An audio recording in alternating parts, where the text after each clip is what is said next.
No, I'm good. Um, Credit to Indiana State. Uh, Great coach, great team, tremendous win, great environment here. It's my first time here. It's unbelievable atmosphere. Um, Coach has motivated me to go out and recruit some shooters.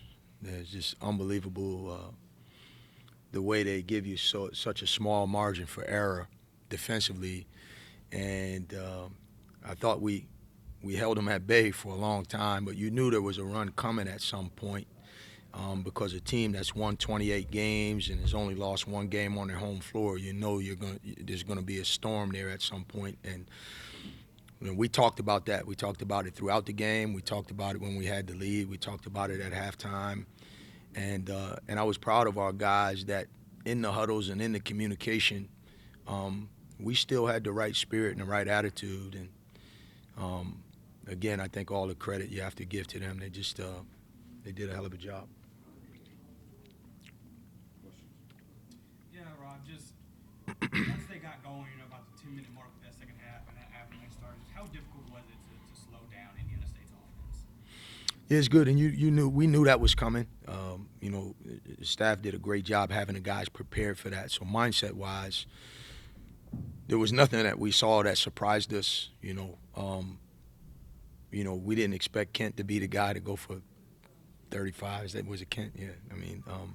But they got so many guys on the floor that can shoot the ball. So we anticipated that, that would come at some point. And there was a little bit of panic there for a little bit of a stretch, but we got our feet back under us. But we just couldn't put together enough stops to keep the game pressure on them down the stretch. Was it a matter of just the execution being hard and almost just like you don't know until you see it in front of you? You know what? We compared them to a couple of teams in our league, and they're a better team than both of them. But conceptually, some of the things that they do certainly was familiar, but the level at which they shoot the ball is uncommon. 80% from the free throw line, 40% as a team, 50% from the field as a team that's not common. That's a credit to their players and to their coach that they shoot the ball that well, that consistently over the course of a season. So holding them down for a period of time wasn't a surprise to me because over the course of the year we've been a good defensive team and the effort was there. But you also knew there was going to be some runs, and it came at an inopportune time, I guess. Coach, when you look back at the second half, I mean, there was like a 74-64 lead for you guys, and they go on this crazy run, really back and forth, and all of a sudden, blink, and all of a sudden it's like a 10-point lead for the Sycamores. Was there just like a different approach you guys were trying to take on offense in the huddle when that crazy run went for them, or was it just anything that you were trying to stay with your game? No, they went to a zone, and the zone definitely did disrupt us. And we didn't handle it well enough to stem the tide a little bit, and they used that to get out in the open court and make some plays, and they got going a little bit. And we settled down at some point, but we settled down after they had made the run.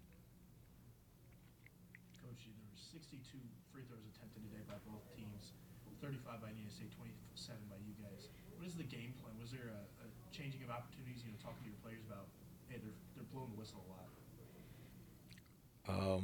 I'm not sure I understand the question. Like, was there, you guys, a lot of free throws were shot today. Was there a game plan switch that had to be made? Working the inside a little bit more. No, there wasn't a pattern where, all right, they're calling this or calling that. There was just a lot of whistles, a lot of loose ball whistles, a lot of fouls on rebounds. There wasn't something that we were saying, okay, if you drive the ball, you're going to get a foul.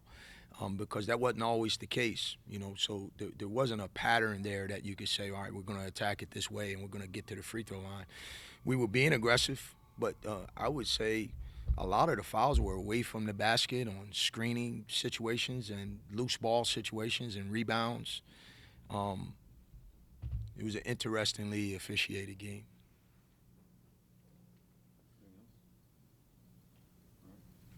Thanks, guys.